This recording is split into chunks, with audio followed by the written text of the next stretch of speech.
Բարձր ծափահարենք Հիսուսին, եղբայրներս հրաշալի է լինել ասոտան մեջ և տեսնել նրա գործերը։ Այսօր ուզում եմ բոլորդ ուշադրություն դարձնեք, որ ձեր այստեղ լինելը պատահական չէ, Աստված հատուկ գործ ունի ձեզ համար։ Մինչ մենք կաղոթենք, պետք է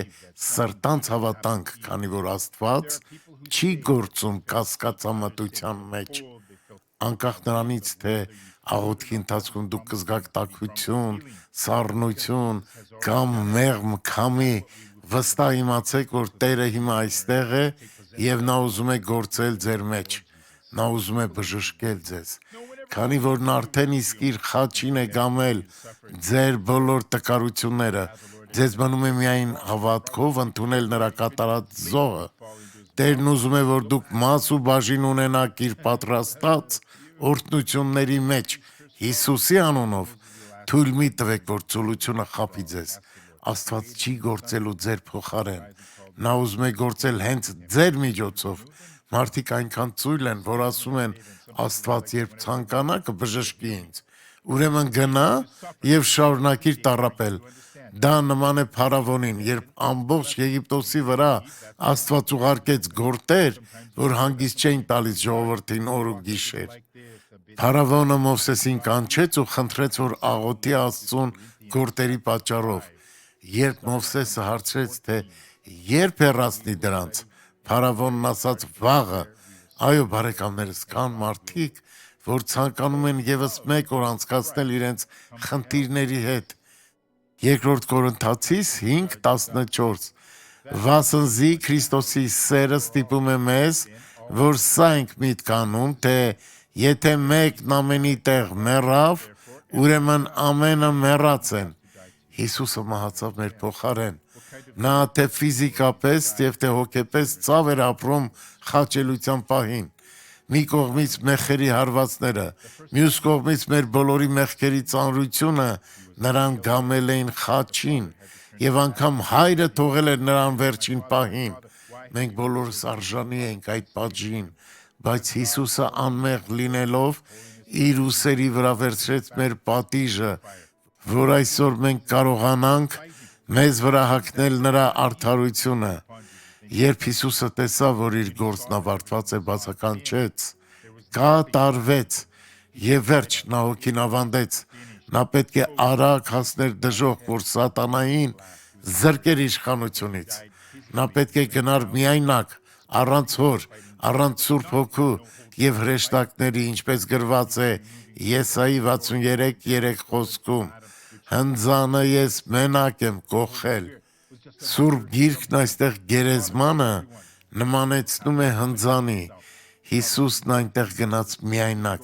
հետո իջավ Սուրբ Հոգին և կենդանացրեց նրան, և հենց այդ պահին Հիսուսը կենդանացրեց նաև մեզ։ Եփեսացիս 2:5-ում գրված է, որ մենք կենդանացանք Քրիստոսի հետ, հենց նույն պահին։ Գերեզմանը չկարողացավ հաղթել Հիսուսին, և այսօր մենք նույնպես իրավունք ունենք մաս ու բաժին ունենալու այդ փառավոր հաղթանակի մեջ։ Մենք պետք է ցուցաբերենք մեր հավատը Հիսուսի կատարած փրկագործության հանդեպ և հավատից դրդված գործեր կատարենք։ Ամենավերջին հանցագործի համար էլ կա հույս, եթե նա խոստովանի և ապաշխարի իր մեղքերը։ Տերը ներող Աստված է, նա չի ճանաչում մեծ կամ փոքր մեղքեր։ Տերը սիրող և բժշկող Աստված է, նրա սիրո մեջ հալվում են մարդկանց սրտերը։ Եկեք հիմա կարդանք Երկրորդ Կորինթացիներին ուղղված նամակից 5:14-15 Վասնզի Քրիստոսի սերը ստիպում է մեզ, որ սա ենք միտք անում, թե եթե մեկն ամենի տեղ մեռավ, ուրեմն ամենը մեռած են, և ամենի համար մեռավ, որ կենդանի լինողները այլևս ոչ թե իրենց անձերի համար կենդանի լինեն, այլ նրա համար, որ իրենց համար մեռավ և հարություն առավ։ Տեսեք, դուք չեք կարող ապրել չեզոք կյանքով, քանի որ առանց Աստծո պաշտպանության Սատանան ձեր կյանքն ուղղակի դժոխքի կվերածի։ Դուք պետք է ընտրություն կատարեք լույսի եւ խավարի միջև։ Հիսուսն է աշխարհի լույսը եւ նա ձեզ կանչում է նմանվելու իրեն, ժառանգելու իր աստվածային օրհնությունները։ Հակառակ դեպքում, երբ մերժեք նրան, կընկնեք սատանայի պատրաստած անեծքների տակ։ Այդ դեպքում դուք կդառնաք անպիտան մարդ։ Գուցե շատ հիվանդություններ այցելեն ձեզ ու սկսեն կործանել ձեր կյանքը, բայց երբ դուք պատկանում եք Հիսուսին, դուք դառնում եք նրա արդարության կրողը։ Աստծո համար շատ կարևոր է ձեզ արդարացնել իր որդի Հիսուս Քրիստոսի արյունով։ Երկրորդ Կորինթացիս 5:21, որովհետև Աստված նրան, որ մեղք չգիտեր, մեզ համար մեղք արավ, որ մենք Աստծո արդարությունը լինենք նրանում։ Այստեղ տեսնում եք, որ մեզ արդարացնելու համար Աստված Հիսուսին մեղք դարձրեց, բայց ոչ թե մեղավոր, որ նրա արդարության միջոցով մենք ևս արդարանանք։ Այսուհետ ցանկացած մեծ ու փոքր ցավի դեպքում, լինի գլխացավ, հոդացավ եւ այլն, դուք համարձակ կարող եք ասել Հիսուսի անունով, ես չեմ ընդունում այս ցավն իմ մարմնում եւ հռչակում եմ բժշկություն։ Դուք իրավունք եւ իշխանություն ունեք Հիսուսի անունով վռնդելու չարի ցանկացած ազդեցություն ձեր կյանքից։ Աստծո զորությունը կարող է լուծել ամեն մի անլուծելի խնդիր։ Շարունակենք 14-րդ խոսքով, տեսնենք, թե ինչ է զգուշացնում մեզ։ Վասնզի Քրիստոսի սերը ստիպում է մեզ, որ սա ենք միտքանում, թե եթե մեկն ամենի տեղ մեռավ, ուրեմն ամենը մեռած են, եւ ամենի համար մեռավ, որ կենթանի լինողները այլևս ոչ թե իրենց անձերի համար կենթանի լինեն, այլ նրա համար, որ իրենց համար մեռավ եւ հարություն առավ, ուրեմն այսուհետև մենք ոչ ոքին չգիտենք մարմնե կողման է, եւ թեև Քրիստոսին էլ գիտենք մարմնի կողման է, այլ հիմա այլևս չգիտենք։ Նա մահացավ բոլորիս համար, որ մենք այսուհետ ապրենք նրա համար։ Հիսուսին շատերը տեսան, շատերը նրան դեմքով ճանաչում էին եւ գիտեին, բայց նրանք չէին ճանաչում Հիսուսի իրական էությունն ու արժեքը։ Այսօր մենք ճանաչում ենք Հիսուսին որպես մեր Տեր եւ Փրկիչ, որպես Աստված, ով կատարեց մեր փրկagorցության ծրագիրը եւ իրավունք տվեց մեզ գործածելու Աստծո իշխանությունն ու զորությունը։ Երբ մենք օգտագործում ենք Հիսուսի անունով արտահայտությունը, մենք կանչում ենք այն զորությունը, որը Հիսուսը տվել է մեզ, իսկ այս զորությունը իրոք շատ մեծ ուժ ունի։ Այն կարող է իրականացնել Աստծո բոլոր խոստումները, բժշկել բոլոր հիվանդությունները, քշել բոլոր դևերին, բարձրացնել ընկածներին։ Այն պահից, երբ մենք գիտակցեցինք այս զորության ուժը եւ մեր իրավունքը այն գործածելու համար, մենք ամեն պարագայում կկանչենք նրան եւ այն կանի իր գործը երկրի վրա։ Մեզ մնում է միայն հավատալ եւ աղոթել։ Երկրորդ Կորինթացիս 5:16, ուրեմն այսուհետև մենք ոչ ոքին չգիտենք մարմնի կողման է, եւ թեև Քրիստոսին էլ գիտենք մարմնի կողման է, այլ հիմա այլևս չգիտենք, ուրեմն մենք այլևս ոչ ոքի չենք ճանաչում միայն երևացող արտաքինով։ 17. Ուրեմն եթե մեկը Քրիստոսումն է, նոր ստեղծված է, հները անցան, ահա ամեն բան նոր եղավ։ Կարող եք հիմա կանգնել, խոնարհեցնել ձեր գլուխներն ու աղոթել։ Հայր, մենք այստեղ ենք, որ գոհանանք քեզնից, քանի որ դու մեզ հետ ես, դու գործում ես մեր կյանքում եւ դեռ ավելին ունես մեզ համար։ Խնդրում ենք հիմա օրհնես Հովիվ Հայմեին։ Մեր հայացքը Տիրոջն է ուղված, քանի որ նա է տերերի Տերը, նա միշտ պատրաստ է հասնել եւ օգնել։ Երբ կանչենք իր անունը, դրա խոսքը զորություն ունի։ Ես հավատքով հռչակում եմ Աստծո օրհնությունը ձեզ վրա։ Մենք, որ հավատում ենք Քրիստոսի բժշկարար զորությանը, դրա զոհին ու քավչարար արյանը, պետք է վստահ իմանանք, որ նրա վերքերով բժշկված ենք, նրա արյունով սրբված ու մաքրված ենք, նրա զոհի շնորհիվ այսօր ունենք իշխանություն սատանայի բոլոր գործերի վրա, եւ այդ իշխանությունով հիմա ես ձեզ հետ միասին դուրս եմ վռնդում մտքի ամեն թմրություն, նյարդային խանգարումներ, վախեր, դեպրեսիա, անհանգստություն Հիսուսի անունով, այն բոլոր մտքերը, որ գիշերուց երեկ տանջում են եւ հանգիստ չեն տալիս Հիսուսի անունով հեռացեք, շարունակեք միասին աղոթելը Հիսուսի զորավոր անվան իշխանությունով, ով ցավ, դուրս արի հիմա այս մարդկանց մարմնից, լինի դա ուժեղ կամ թույլ գլխացավ, թե քրոնիկ միգրեն, ամեն ուռուց կամ երակների խցանում, Հիսուսի անունով վռնդում ենք այստեղից։ Հիմա աղոթում եմ մարդկանց տեսողության համար, դուք, որ ընդհանրապես չեք տեսնում, կամ թույլ եք տեսնում, Հիսուսի անունով վռնդում եմ այդ տկարությունները ձեր մարմիններից, դուք, որ ունեք լսողական խնդիրներ, չեք լսում, կամ ծանր եք լսում, Հիսուսի անունով բժշկվեք, հիմա այս վայրում,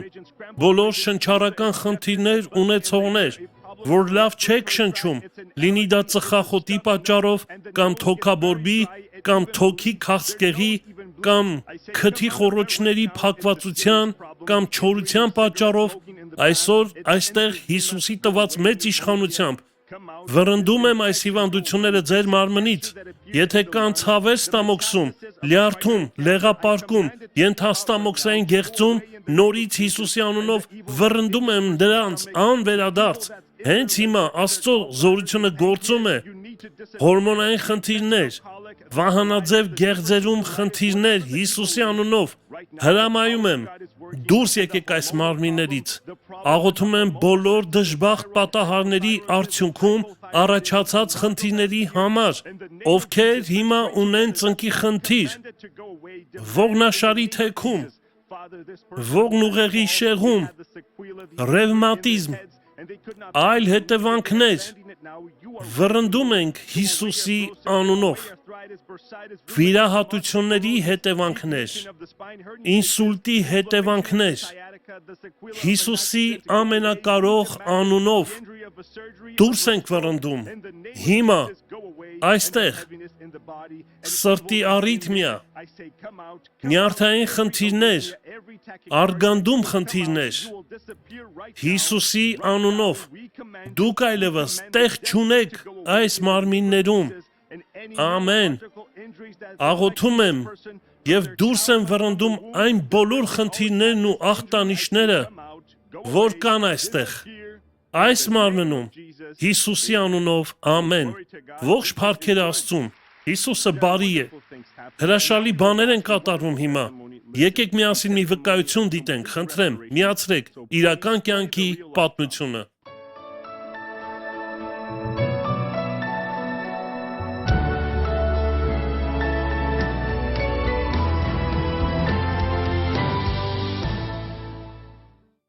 Մենք սկսեցինք հանդիպել 2008-ից, բավականին երիտասարդ էինք։ Մեր սիրահարվածությունը շատ պատահական ստացվեց, բայց արդեն 1 տարի անց ես որոշեցի բաժանվել։ Իմ մեջ կասկածներ էին բարձրացել, չգիտեի, թե իրականում սերը որն է, եւ քանի որ չէի կողմնորոշվում, որոշեցի ուղղակի հեռանալ նրանից։ Երբ բաժանվեցինք, ես շատ ծանր տարա, շատ լաց եղա։ 1 տարի ընդհանրապես չշփվեցինք, այդ ընթացքում ես մոտոցիկլետովս վթարի ենթարկվեցի եւ ծունկս կոտրվեց։ Դա փակ եւ բարդ կոտրվածք էր։ Միքայելը վիրահատություն անցավ։ Նրան անկողնային ռեժիմ նշանակեցին, քանի որ չէր կարողանում ոտքը դնել գետնին։ Եվ այդ ընթացքում տանը նա հեռուստատեսության միջոցով գտավ մի եկեղեցի։ Այդ ժամանակ ես սկսեցի դիտել հավատի հանդես ծրագիրը, հետո գրանցվեցի նրանց հոգևոր դասերին եւ արդեն ամեն օր լսում էի դոկտոր Սուարեսին, ու Աստծո խոսքը նրա միջոցով սկսեց գործել իմ մեջ։ Ամեն օր ես լրացնում էի դասերի թերթիկը, հետո մեզ սովորեցնում էին աղոթել ու օգտագործել մեր հավատը։ Մեկ օր հերթական անգամ հավատի քայլ անելու հերթն էր, եւ այդ անգամ ես որոշեցի ոտքս հավատքով գետնին դնել։ Վիրահատությունից այն կողմ ես դա անել չէի կարողանում, բայց այդ անգամ, երբ ոտքս դրեցի հատակին, ես ցավ չզգացի։ Առաջին անգամ ես իմ կյանքում տեսա Աստծո ձեռքը, այդ օրվանից կարողացա ուղիղ եւ հաստատուն կանգնել։ Եվ քանի որ տանը մենակ էի, ձեռքս վերցրի իմ ու Պատրիցիայի լուսանկարները ու երկար նայում էի։ եւ հանկարծ հերոստատեսությամբ սկսվեց հավատի հանդեսը։ Վերջում դոկտոր Սոարեսն ասաց հետեւյալը. «Եթե սրտումդ հիմա կասկած կա, դա բեր Աստծո առաջ եւ նա կպատասխանի քո հարցերին»։ Եվ ես որոշեցի մեր անցյալի հարցը բերել Աստծո առաջ ու այսպես աղոթեցի. «Այս կասկածները, որ կան իմ սրտում, ես խնդրում եմ փարատիր ու ինձ պատասխան տուր»։ Ու այդ պահին իսկույն քուն մտա։ Ամբողջ գիշեր ես երազ էի տեսնում, որտեղ մենք ամուսնանում ենք, ընտանիք կազմում։ Առավոտյան երբ արթնացա, ականջներիս մեջ այս ձայնն էր. «Դու պատասխանն արդեն ունես»։ Ես վեր կացա, իսկույն զանգեցի նրան եւ մենք սկսեցինք խոսել։ Նա զանգեց, ասաց, որ խոսելու բան ունի, բայց քանի որ հենակներով է տանից դուրս չի կարող գալ, միանգամից ասացի, որ ինքս կգամ նրա մոտ։ Ես նրան ամեն բան բացատրեցի ու վերջում հարցրի. «Կցանկանաս վերադառնալ ինձ մոտ»։ Այդ պահին նորից վախեր եկան ինձ մոտ, բայց կարողացա հաղթահարել։ Երեքշաբթի օրը մենք միացանք։ Իսկ շաբաթ օրը գտանք եկեղեցի ու կիրակի առավոտյան մասնակցեցինք ժողովին։ Տերը սկսեց հրաշալի գործ կատարել մեր կյանքում։ Մենք եւս 1 տարի ընկերություն արեցինք եւ 2012-ին ամուսնացանք։ Մենք մեր կյանքը հանձնեցինք Հիսուսին եւ ամեն բան հարթվեց։ Արդեն 2015 թվականին մենք տեղափոխվեցինք մեր սեփական բնակարանը։ Կինս այդ տարի հղիացավ եւ տարվա վերջ ծնվեց մեր առաջին դուստրը Միրելան, իսկ երկրորդը Էլոան 2022-ին ծնվեց։ Տերը մեզ օրհնեց 2 դուստրերով։ Մենք շատ ուրախ ենք, որ հոգևոր կյանքով ենք ապրում եւ հաղթական ենք Հիսուսի անունով, որովհետեւ նա մեզ փրկեց։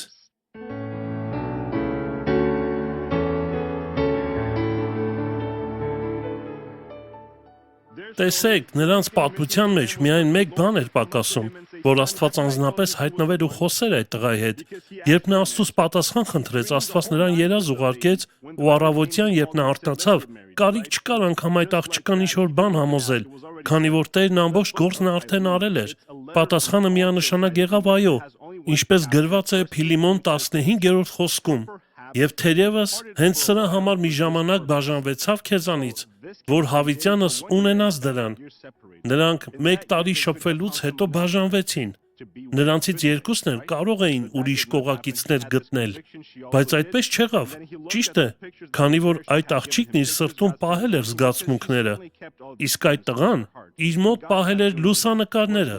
Հետևաբար Աստված էլ չէր դադարել գործելը։ Անկամ, երբ 1 տարի շարունակ նրանք իրարից հեռացած են եղել։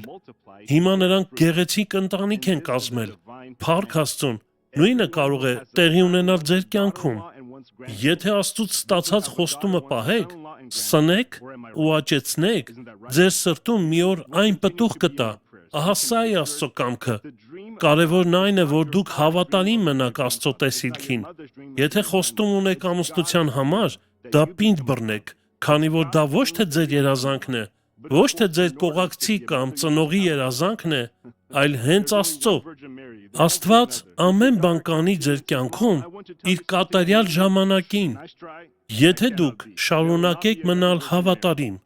Աստված ձեզ կտա հարմար կողակից, իսկ դուք պետք է ուխտեք, որ անբաժան կմնաք մինչև մահ, ինչպես գրված է Աստվածաշնչում։ Իսկ հիմա ժամանակն է պատասխանել ձեր կողմից տրված հարցերին։ Խնդրեմ, առաջին հարցը.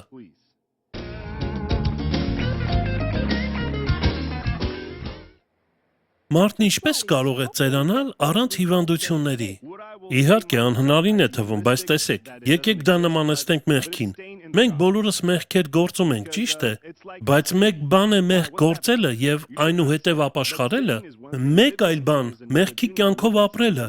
Նույն օրինակը կարող ենք բերել մարդու առողջական դաշտում։ Երբ մարդը նստակյաց կյանք է վարում, որոշ ժամանակահատվածում սովորականից շատ է ուտում եւ քաշ հավաքում։ Նրա մոտ առաջանում են հիպերտոնիայի ախտանիշներ, օրինակ արյան բարձր ճնշում, բայց երբ այսպիսի մարդիկ դիմում են բժշկին, նրանց նշանակվում է հատուկ սննդակարգ, խորհուրդ տրվում որոշ չափով փոխել ապրելակերպը եւ վերջ։ Արյան ճնշումը կարճ ժամանակ անց կարգավորվում է։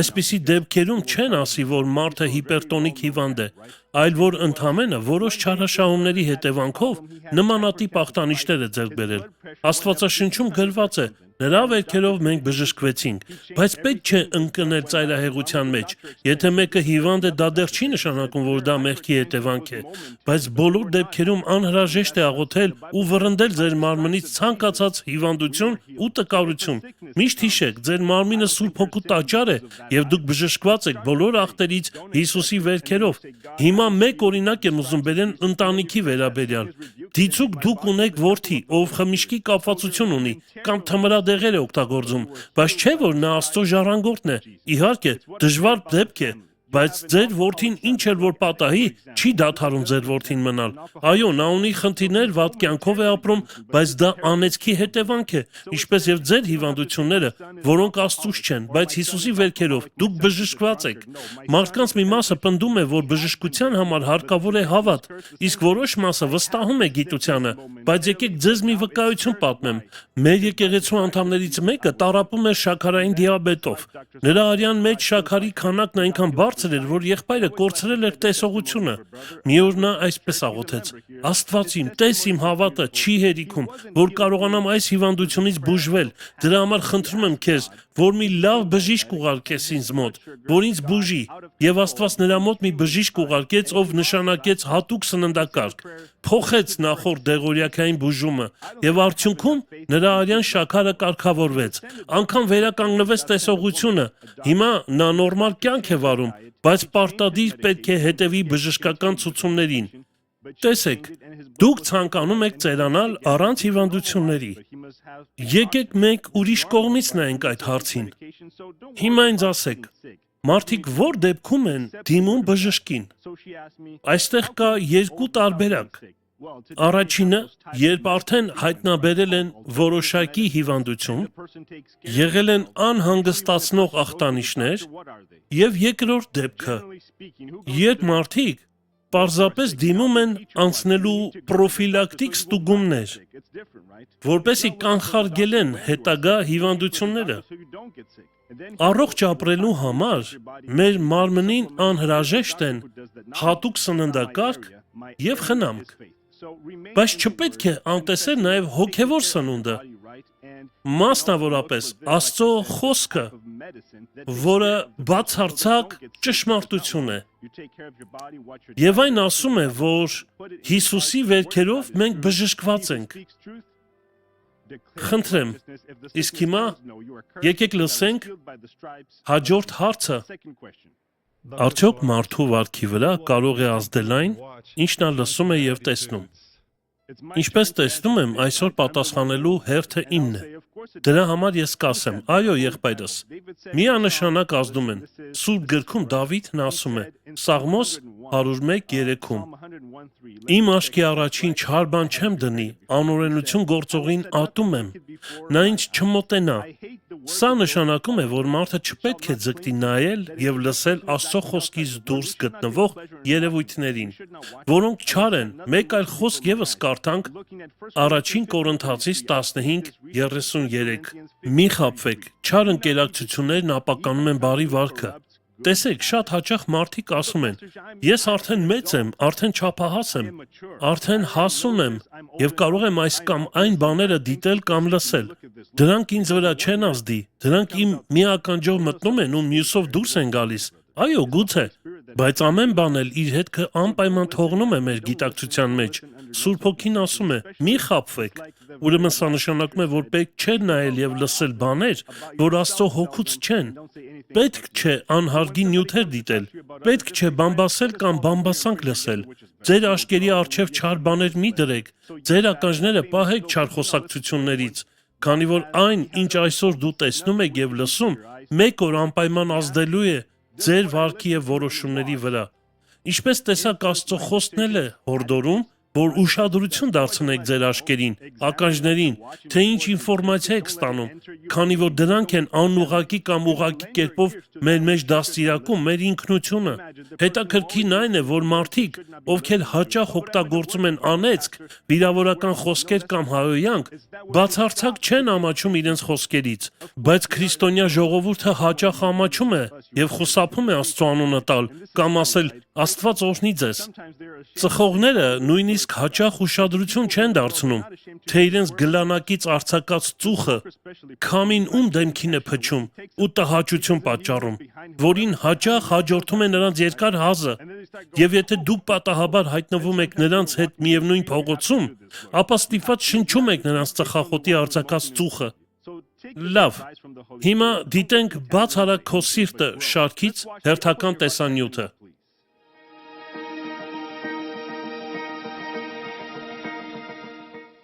Դոկտոր, ես շատ անհանգստացած էի մորաքրոջս համար։ Նա հաճախակի ունենում էր խուճապի նոպաներ։ Թեպետ ես աղոթում էի նրա համար, բայց միևնույն է, ոչ մի փոփոխություն չէի տեսնում։ Ես այլևս չգիտեմ ինչպես օգնել նրան։ Ինձ ձեր օգնությունն է հարկավոր։ Եկեք նախ հասկանանք, թե ինչքանով ձեր մորաքույրը կընդունի ձեզ, եթե սկսեք խոսել ավետարանի եւ Աստծո սիրո մասին։ Լավ է մարդու համար աղոթելը, բայց գիտեք, երբեմն կարիք է լինում նրան ուղղորդել մեկ ուրիշի մոտ։ Օրինակի համար կարող եք նրան խորհուրդ տալ հեռուստատեսությամբ հետևել մեր հաղորդումներին։ Գուցե այդ կերպ Աստծո խոսքը կարողանա հասնել տվյալ անձին եւ իր բժշկարար գործը սկսել։ Հիշենք Նաթանայելի պատմությունը, երբ Փիլիպոսը նրան պատմեց Հիսուսի մասին։ Նաթանայելն ասաց. «Կարելի է, որ Նազարեթից մի բարի բան լինի»։ Իսկ հիշում եք նրան ինչ պատասխանեց Փիլիպոսը. «Եկ եւ տես»։ Հովհաննես 1:46։ Այո, եկ եւ տես։ Շատ բան ասել հարկավոր չէ, ընդամենը հորդորեք նրան գոնե մեկ անգամ դիտել այս հոգևոր հաղորդումը եւ մնացածը թողեք Աստծո վրա։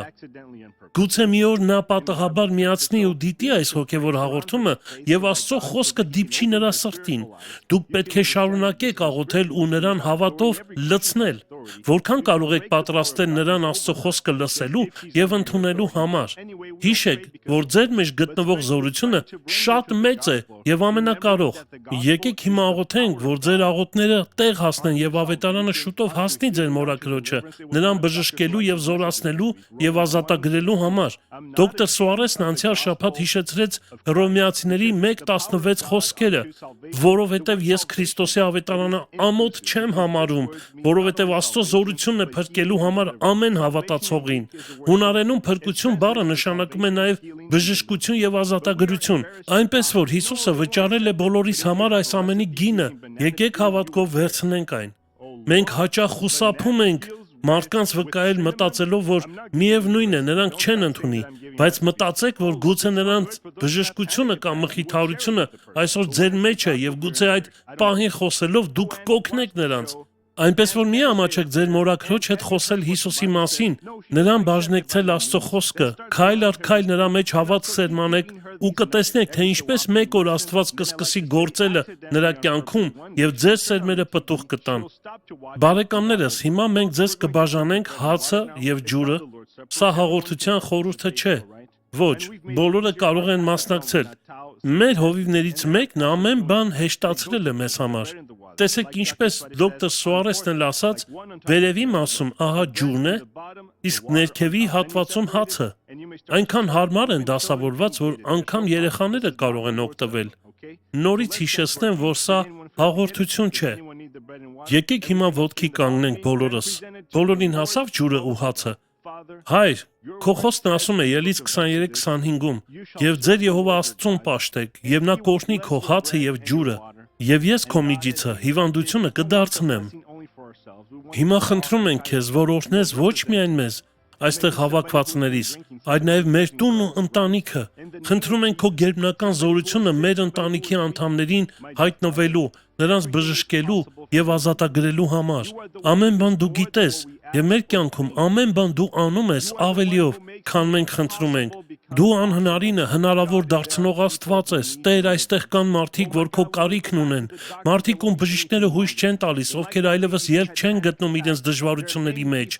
Շատերն այսօր տառապում են այս խնդրով։ Նրանք այլևս չեն կարողանում կառավարել իրենց միտքը։ Խնդրում ենք քեզ, հիմա օրհնես այս հացը եւ ջուրը, նաեւ մեզ տալով բժշկություն եւ ազատագրություն։ Հիսուսի անունով աղոթեցինք։